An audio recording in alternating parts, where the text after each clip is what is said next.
नमस्कार दोस्तों, आज हम अध्ययन करेंगे प्रश्नावली 6.3 के प्रश्न नंबर 13 से। प्रश्न नंबर 13 है, एक त्रिभुज ABC की भुजा BC पर बिंदु D इस प्रकार स्थित है कि, यानी एक त्रिभुज है ABC, इसकी भुजा BC पर बिंदु D इस प्रकार स्थित है कि कोण ADC ये वाला कोण बराबर है कोण BAC, यानी BAC ये वाला कोण इस वाले कोण के क्या है, बराबर है। दर्शाइए कि CA² बराबर CB गुणा CD, ये हमारे को सिद्ध करना है। तो अब हमारे को देखो, ये वाला कोण जो है वो इस वाले कोण के बराबर दे रखा है, यानी त्रिभुज ADC और ABC की हमारे से क्या करवा रहा है, तुलना करवा रहा है। तो अब हम देखते हैं त्रिभुज ABC व त्रिभुज ADC में, ABC और ADC में यहाँ हम देखते हैं तो कोण ADC बराबर है कोण BAC, यानी कोण ADC बराबर है कोण BAC। ये हमें कैसे पता लगा, ये हमारे को इसने यहाँ पर दे रखा है प्रश्न में, तो इसको हम लिख देंगे दिया गया है। अब कोण C बराबर कोण C, ये कैसे लिखा, तो त्रिभुज ADC कोण C आ रहा है, त्रिभुज ABC इसमें भी कोण C आ रहा है। तो जो कोण C है वो दोनों में उभयनिष्ठ है, यानी दोनों त्रिभुजों में कोण C है। तो ये क्या है, उभयनिष्ठ कोण। तो इन दो त्रिभुजों के अंदर हमारे को दो चीज़ें मिल गई, यानी दो संगत कोण क्या मिल गए हैं, बराबर। तो दो संगत कोण बराबर हैं, इसका मतलब दोनों त्रिभुज क्या हैं, समरूप हैं। तो हम क्या लिख देंगे, AA कोण समरूपता कसौटी से त्रिभुज ABC समरूप है त्रिभुज। अब यहाँ ध्यान रखना है थोड़ा सा इसको लिखते समय, त्रिभुज ABC जो है, अगर मैं इसको लिख दूंगा कि त्रिभुज ADC के समरूप है, क्या दोनों A के दोनों कोण बराबर हैं, नहीं, ये हमें यहाँ पर ध्यान रखना है। तो A है, A इसमें A वाला कोण जो है वो कौन से वाले कोण के बराबर है, देखो तो A वाला जो ये कोण है ना, ये D वाले कोण के बराबर है। तो यहाँ पर लिखना पड़ेगा हमारे को त्रिभुज ABC समरूप है किसके, त्रिभुज है D। फिर दूसरा B वाला, यानी कि ये वाला कोण जो है इस त्रिभुज का ABC का B वाला कोण किसके है, इस A के बराबर। ध्यान रखना DAC वाले के, यानी कि DAC ये वाला है ना ये, तो इसको देखो यहाँ क्या लिखें, कोण A के बराबर ही हुआ। इसकी बात करें इतने की, पूरे की बात नहीं हो रही, सिर्फ इतने की, यानी यहाँ पर A बिंदु है, लेकिन तो DA और C दोनों में उभयनिष्ठ है, यानी C। तो समरूप त्रिभुज जो कौन से हैं, ABC समरूप है त्रिभुज DAC के, ना कि ADC के। किसके है, DAC के, ये हमें ध्यान रखना है। अब इसको हमने लिख दिया, दोनों समरूप हैं। अब आपको पता है यदि दो त्रिभुज समरूप हैं तो संगत भुजाएं एक ही अनुपात में होती हैं। समरूपता के दो ही चीज़ें ध्यान रखनी होती हैं। पहली क्या है, संगत भुजाएं एक अनुपात में होनी चाहिए, और संगत कोण क्या होने चाहिए, बराबर। अब संगत कोण बराबर हैं, इसका मतलब संगत भुजाएं एक ही अनुपात में, तभी तो त्रिभुज क्या है, समरूप है। अब देखो यहाँ पर कौन कौन सी भुजाओं की बात कर रहा है, एक तो CA की, CA। अब ये जो CA भुजा है, यानी ये भुजा CA, इस त्रिभुज की भुजा ABC की CA भुजा है, वो ADC की कौन सी भुजा के संगत है। अब इसका पता कैसे करें, तो पता करने का तरीका क्या है, CA ये संगत है CD के, यानी CA ये वाली भुजा जो है वो किसके संगत है, CD, यानी इस वाली भुजा की क्या है, संगत है। तो इसे हम क्या करेंगे, CD बराबर। दूसरा कौन सी दे रखी है हमारी भुजा, CB जो है, यानी कि CB यानी CB ये भुजा कौन सी के संगत है, तो CB है CA, यानी CA के संगत है। ये है सी ए के संगत, इसलिए हमारे को यहाँ पर थोड़ा ध्यान से लिखना पड़ता है। अब ये दोनों आ गई। इसके बाद में क्या, सी डी, तो सी डी हमारे यहाँ पर पहले से ही सी ए के संगत है। ये हमने इसका अनुपात में लिख दिया। अनुपात में लिखने के बाद में अब ये क्या है कि वैसे हमारा आंसर यहाँ पर आ चुका है, लेकिन थोड़ा कंफ्यूज करने के लिए इसने क्या किया कि इसको एक सीधी लाइन में रख दिया, बट्टे में नहीं रखा, सीधी लाइन में रख दिया। देखो इसको सी ए, इस सी ए को यहाँ ऊपर लाएं तो क्या होगा, सी ए को सी ए से क्या करना है, गुणा करना है। तो सी ए को जब सी ए से गुणा करोगे तो क्या आ जाएगा, सी ए स्क्वायर बराबर सी बी, और ये इधर आ जाएगा तो किससे गुणा हो जाएगा, सी बी थे तो सी बी गुणा सी डी, ये निकल गया। यानी कि हमने इसको यूँ ना रख के इस तरह रख दिया, और यही तो हमारे को निकालना था। यानी कि ये जो है ये हमारे को प्राप्त हो गया है, और यही हमारे को प्राप्त करना था। ये हमने सिद्ध कर दिया। ये था हमारा प्रश्न नंबर 13। अब हम देखते हैं प्रश्न नंबर 14। प्रश्न नंबर 14 लिखने में थोड़ा बड़ा हो रहा था, तो अलग अलग लिखते तो हम समझ नहीं पाते, इसलिए इसको मैंने पहले ही एक साथ रख दिया है। अब मैं आपको ये समझाता हूँ। एक त्रिभुज ए बी सी की भुजाएं, ये मान लो त्रिभुज ए बी सी, इसकी भुजाएं ए बी ए सी तथा माध्यिका ए डी, भुजाएं ए बी ए सी और माध्यिका ए डी, यानी ये सिर्फ इतने ही त्रिभुज की बात कर रहा है, त्रिभुज ए बी सी। अब इसमें भुजा ए बी ए सी और ए डी जो हैं वो अन्य त्रिभुज की भुजाओं पी क्यू, यानी कोई दूसरा त्रिभुज है उसकी भुजाओं पी क्यू पी आर तथा माध्यिका पी एम के क्रमशः समानुपाती है। यानी ए बी जो है वो तो पी क्यू के समानुपाती है, ए सी जो है वो पी आर के समानुपाती है, और ए डी जो है वो पी एम के समानुपाती है। ये हमारे को दे रखा है।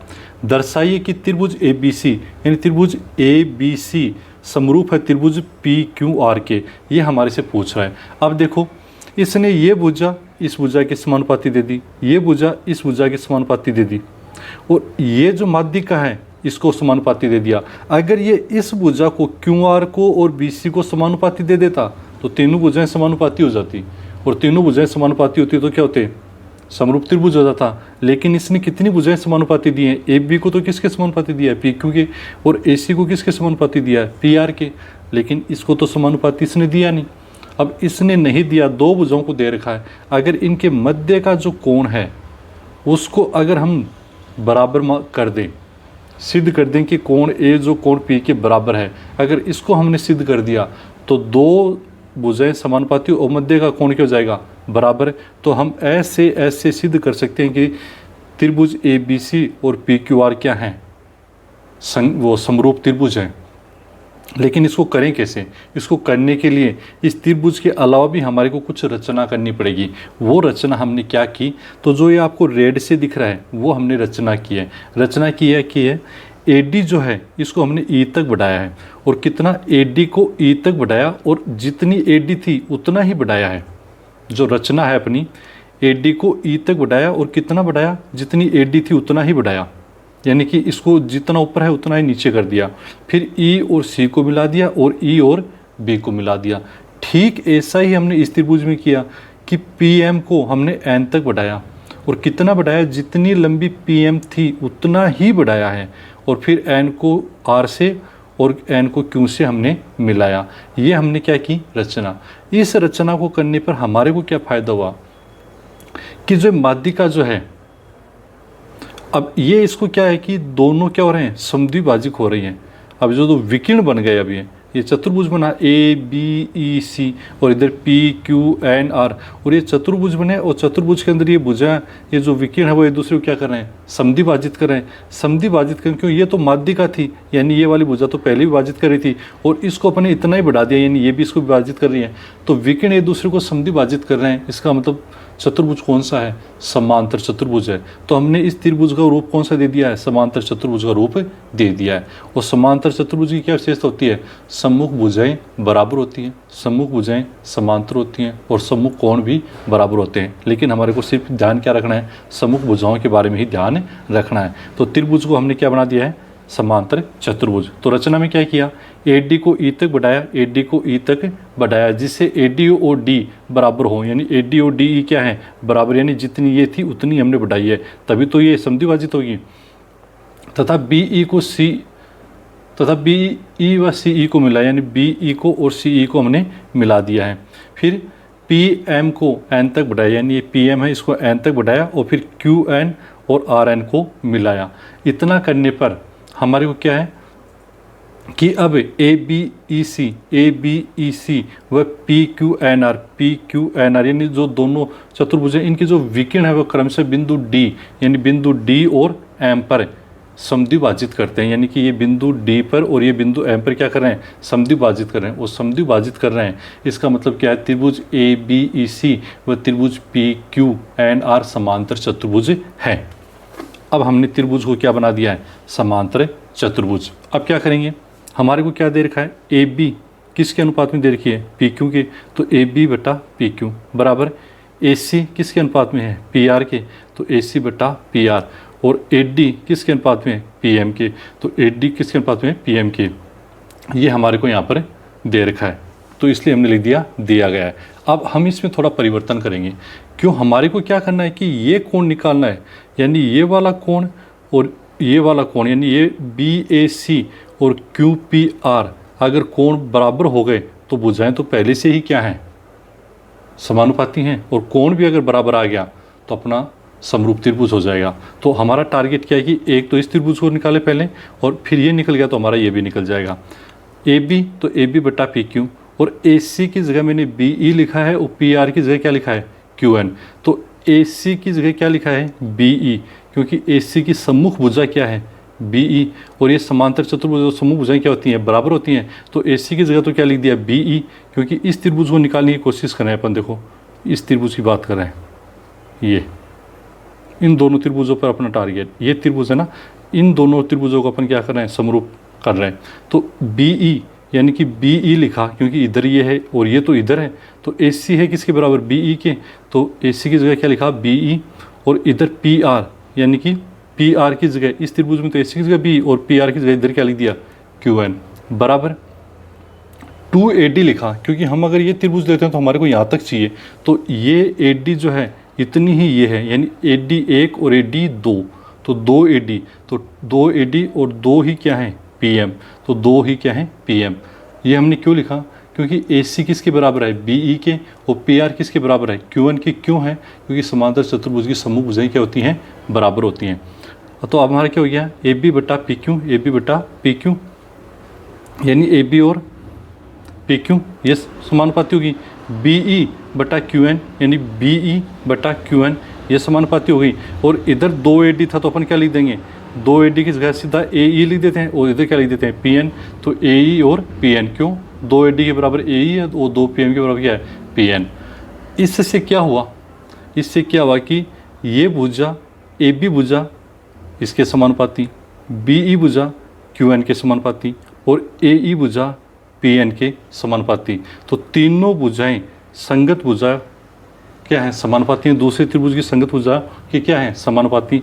तो कौन सा समरूपता की कसौटी लग रही है यहाँ पर, SSS, यानी कि इन दो त्रिभुजों की संगत भुजाएं एक ही अनुपात में हैं तो त्रिभुज क्या होते हैं, समरूप। इसका मतलब त्रिभुज ABE और त्रिभुज PQN क्या है, समरूप त्रिभुज है। तो हमने लिख दिया त्रिभुज ABE समरूप है त्रिभुज PQN के। अब हमने इसको समरूप क्यों किया, समरूप करने का कारण ये था, अगर त्रिभुज की संगत भुजाएं बराबर हैं, संगत भुजाएं एक ही अनुपात में, मतलब संगत कोण भी बराबर हैं, और संगत कोण बराबर हैं इसका मतलब ये वाला कोण इस कोण के बराबर है, जो रेड दिख रहा है आपको, ये वाला कोण इस कोण के बराबर है, और ये वाला कोण इस कोण के बराबर है। और हमारे को तो टारगेट यहाँ पर है हमारा, तो इसका मतलब ये दो कोण तो हमने बराबर कर दिए। अब ये क्या था, समांतर चतुर्भुज था, इसमें से एक भाग को हमने ज्ञात कर लिया तो दूसरा भाग बिल्कुल इसी की तरह है, यानी कि अब हमारे को लिखना नहीं है, हम सीधा क्या लिखेंगे, इसी प्रकार ACE समरूप है त्रिभुज PRN, यानी कि जैसे हमने ABE को PQN के समरूप सिद्ध किया उसी प्रक्रिया से ACE भी समरूप है किसके, PRN के। तो ये हमने लिख दिया यहाँ पर कि ACE भी समरूप है किसके, PRN के। अब देखो यहाँ पर अगर ये समरूप है इसका मतलब कोण क्या हुआ, कोण BAE, कोण BAE ये किसके संगत है, कोण QPN के। तो कोण BAE बराबर है कोण QPN के, यानी कि ये वाला कोण जो है इस वाले कोण के बराबर है। और फिर इधर कोण ई ए सी, यानी इधर वाले कोण ई ए सी, इस वाले त्रिभुज की बात करें, इधर वाले की, इस वाले त्रिभुज की, तो ई ए सी जो कोण है वो यहाँ पर एन पी आर की क्या हो जाएगा, बराबर हो जाएगा। तो ये हमने समीकरण लिया एक, ये लिया हमने समीकरण दो। अब दोनों समीकरणों को जोड़ेंगे। कैसे जोड़ेंगे? कोण बी ए ई को और ई ए सी, इन दोनों को जोड़ेंगे, और इधर क्यू पी एन और एन पी आर, इन दोनों को जोड़ेंगे, तो ये दोनों क्या आ जाएंगे, बराबर आ जाएंगे। तो हमने क्या है, बी ए ई व ई ए सी इन दोनों को जोड़ दिया, और इधर क्यू पी एन व एन पी आर, इन दोनों को जोड़ा, तो ये क्या हो जाएगा, इन दोनों को जोड़ा तो ये हो गया बी ए सी के बराबर। यानी ये दोनों जोड़े बी ए ई और ई ए सी, तो किसके बराबर आ गया, बी ए सी के। तो ये तो आ गया बी ए सी के बराबर। और क्यू पी एन को और एन पी आर को जोड़ा तो ये आ गया क्यू पी आर के बराबर। तो ये आ गया क्यू पी आर के बराबर। अब यहाँ देखो, अब हम वापस इन नीचे चतुर्भुज इनको भूल जाते हैं और वापस किस पे आ जाते हैं, त्रिभुज पे। अब त्रिभुज ए बी सी और त्रिभुज पी क्यू आर में देखो क्या हो रहा है कि ये भुजाएं ए बी पी क्यू के समानुपाती हैं, ए सी पी आर के समानुपाती हैं। ये हमारे को पहले से ही दिया हुआ है, यहीं पर दे रखा, देखो ए बी पी क्यू के समानुपाती हैं और ए सी पी आर के समानुपाती हैं। और ये जो कोण है, कोण ए वाला, इनकी कोण बी ए सी और कोण क्यू पी आर, ये हमने यहाँ पर बराबर सिद्ध कर दिया इसको चतुर्भुज बना के। ये एक कोण बराबर हो गया, तो कौन सा नियम लग गया, दो तो भुजाएं, दो संगत भुजाएं और उनके मध्य बना कोण बराबर है। तो यहाँ पर हमने क्या कर देंगे, दो तो भुजाएं बराबर हो गई और उनके मध्य बना संगत कोण भी बराबर है। तो कौन सी कसौटी आ गई, एस ए एस समरूपता कसौटी से त्रिभुज ए बी सी समरूप हो गया त्रिभुज पी क्यू आर के। तो इसको थोड़ा सा ध्यान से एक बार आप स्क्रीनशॉट लेकर के इसको देखना, समझना, आपको ये अच्छे से समझ में आ जाएगा। ये था हमारा प्रश्न नंबर 14। अब हम देखते हैं प्रश्न नंबर 15। प्रश्न नंबर 15 क्या है, लंबाई 6 मीटर वाले एक ऊर्ध्वाधर स्तंभ की भूमि पर छाया की लंबाई 4 मीटर है। ये भूमि है, भूमि पर एक स्तंभ है जिसकी लंबाई कितनी है, 6 मीटर, और उसकी छाया कितनी बन रही है, 4 मीटर। जबकि उसी समय, यानी एक ही समय की बात कर रहा है, एक मीनार की छाया की लंबाई, ये एक मीनार है और इसकी छाया की लंबाई कितनी है, 28 मीटर है। तो इस मीनार की ऊंचाई हमारे को ज्ञात करनी है। तो अब हम इसको कैसे ज्ञात करेंगे, अगर इनकी हमें पता है कि ये जो छाया वो एक ही अनुपात में बनेगी, क्योंकि सूर्य की जो स्थिति है वो एक ही जगह पर है, एक ही समय पर, यानी सूर्य की स्थिति समान है, तो छाया का अनुपात क्या होगा, एक ही अनुपात होगा। यानी कि कोण एफ और कोण जो सी हैं वो हमारे बराबर होने वाले हैं। तो हम क्या लिखेंगे, त्रिभुज ए बी सी व त्रिभुज डी ई एफ में, इन दोनों में हम तुलना करेंगे। तो यहाँ पर हमारे को कोण बी बराबर कोण ई, कोण बी बराबर कोण ई, एक स्तंभ है एक मीनार है, यानी दोनों सीधे खड़े हैं, कितने कितने का डिग्री का कोण बनाएंगे, 90 डिग्री का, यानी दोनों ऊर्ध्वाधर हैं, तो 90 डिग्री का कोण, यानी दोनों ही क्या हैं, समकोण है, ये स्थिति। उसके बाद में कोण सी बराबर कोण एफ, यानी ये दोनों कोण भी बराबर होंगे। इसका कारण है कि सूर्य की जो स्थिति है वो एक ही समय पर बात की जा रही है, यानी सूर्य के साथ में जो उन्नयन या अवनमन कोण बन रहे हैं वो हमारा कोण क्या है, बराबर है। तो हम लिख सकते हैं सूर्य की स्थिति, यानी सूर्य से बना कोण, या फिर हम इसको क्या लिख सकते हैं, मीनार की छाया। मीनार की छाया वो किसके कारण बन रही है, सूर्य की स्थिति के कारण। इन दोनों में से अपन कुछ भी लिख सकते हैं। अब इससे क्या होगा, दो कोण क्या हो गए, संगत कोण बराबर हो गए। तो दो संगत कोण बराबर हैं, इसलिए ए समरूपता कसौटी से त्रिभुज ए बी सी समरूप है त्रिभुज डी ई एफ की, यानी ए बी सी और डी ई एफ दोनों क्या हैं, समरूप हैं। अगर ये समरूप हैं इसका मतलब संगत कोण तो क्या है, बराबर है, और संगत भुजाएं समानुपाती हैं, और संगत भुजाएं समानुपाती हैं इसका मतलब ये हुआ कि ए बी जो भुजा है वो डी ई के क्या है, अनुपात में है, और इसी प्रकार बी सी जो है वो किसके अनुपात में है, ई एफ के अनुपात में है। और इसके अंदर हमारे कोई मान दे रखे हैं, इनको हम रख लेते हैं। ए बी कितना दे रखा है, 6, डी ई कितना दे रखा है, एच मान लो, ऊंचाई याद करनी मीनार की, डी ई को अपन क्या मान रहे हैं, मीनार की ऊंचाई को एच मान लेते हैं, बराबर बी सी हमारे को कितना दे रखा है, 4, और ई एफ कितना दे रखा है, 28। मान किसका निकालना है, एच का, लेकिन एच तो अभी नीचे है, हमारे को कहाँ ले जाना है, ऊपर ले जाना है। अगर ऊपर ले जाए तो इसको इधर ले जाते हैं ताकि गुणे में आ जाएगा, तो इसको हम इधर लेके जा रहे हैं, तो ये 6 यहीं पर है, 6 यहीं पर है, 28 को इधर लाए तो कहाँ आ गया, गुणे में, नीचे भाग था तो किस में आ गया, गुणे में। 4 को इधर लेकर आए तो ऊपर था तो कहाँ आ जाएगा, नीचे, और एच को ले गए हम ऊपर की तरफ, तो एच बराबर इधर ये क्या है, 7 से कट गया, तो 7 को 6 से गुणा करेंगे तो कितना आएगा, 42, यानी कि 42 मीटर। तो एच का मान हमारे पास कितने आ गया, 42 मीटर। और एच हमने क्या माना है, मीनार की छाया की, मीनार की ऊंचाई, तो मीनार की ऊंचाई कितनी आ जाएगी, अतः मीनार की ऊंचाई 42 मीटर है।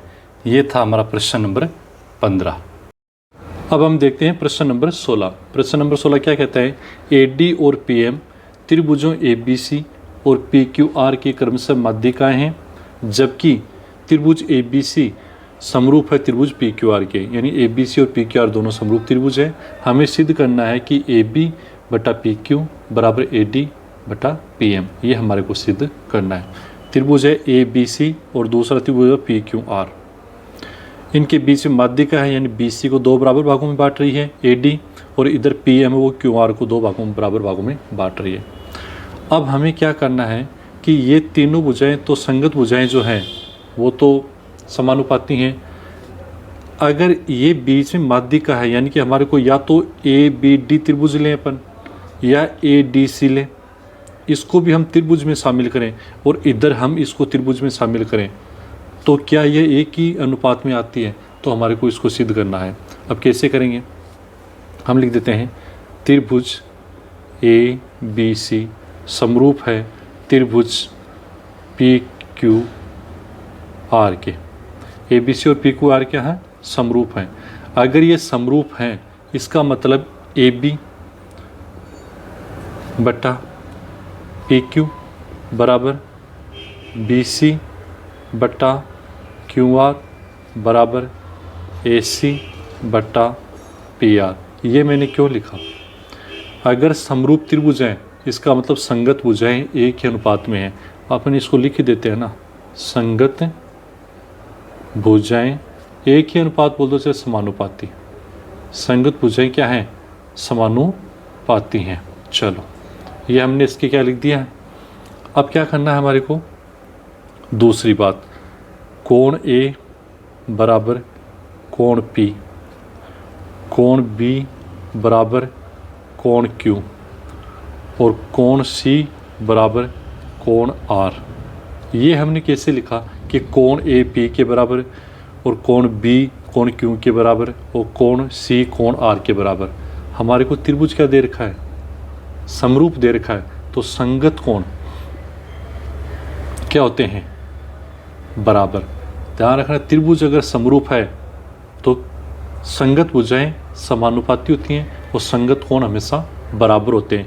ये जानकारी हमारे को इसमें से मिल गई, इसमें से। ठीक है, अब हम क्या करते हैं कि D जो है वो BC का क्या है, मध्य बिंदु है, तो D BC का मध्य बिंदु। मध्य बिंदु का मतलब ये हुआ कि BD और DC दोनों बराबर हैं, BD और DC दोनों क्या हैं, बराबर हैं। और अगर ये दोनों बराबर हैं तो मैं इसको यूं लिख सकता हूँ, BC बराबर 2BD। और 2BD क्यों लिखा मैंने, क्योंकि BD और DC दोनों क्या हैं, बराबर हैं, क्योंकि ये माध्यिका 2 भागों में, तो BC plus DC, BC plus DC, और DC को मैंने क्या लिख दिया है, BD लिख दिया है। यानी BC को 2BD के बराबर है। इसी प्रकार M जो है वो QR का मध्य बिंदु है। अब QR का मध्य बिंदु है तो QR, इसका मतलब ये हुआ कि QR जो है वो 2QM के बराबर है। 2QM के बराबर क्यों है? जितना QM है उतना ही M आ रहा है, तो इसको भी QM मान लेते हैं, इसको भी QM, यानी कि क्यों QM किसके बराबर है? MR के बराबर है। इसका मतलब QM की जगह भी अपन MR ही लिख रहे, ये MR की जगह अपन क्या लिख रहे हैं? QM, तो QM प्लस QM यानी 2QM, तो QR बराबर क्या जाएगा? 2QM।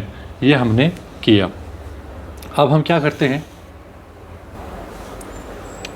अब ये देखो AB बट्टा PQ बराबर BC बट्टा QR, और ज़्यादा लिखने की हमारे को ज़रूरत नहीं है। अब इसको देखो दूसरे रूप में लिखते हैं, AB बट्टा PQ। ये देखो AB बटा PQ, BC बटा QR, इतना ही लिया मैंने। AC और PR की ज़रूरत नहीं, क्योंकि अपने को दो ही त्रिभुजों पे काम करना भी, इनको समरूप बना देंगे अपन ABD और PQM को, इसलिए AC की हमारे को ज़्यादा ज़रूरत नहीं है। इसलिए हमने BD लिया है, DC को भी हमने क्या कर दिया है? BD।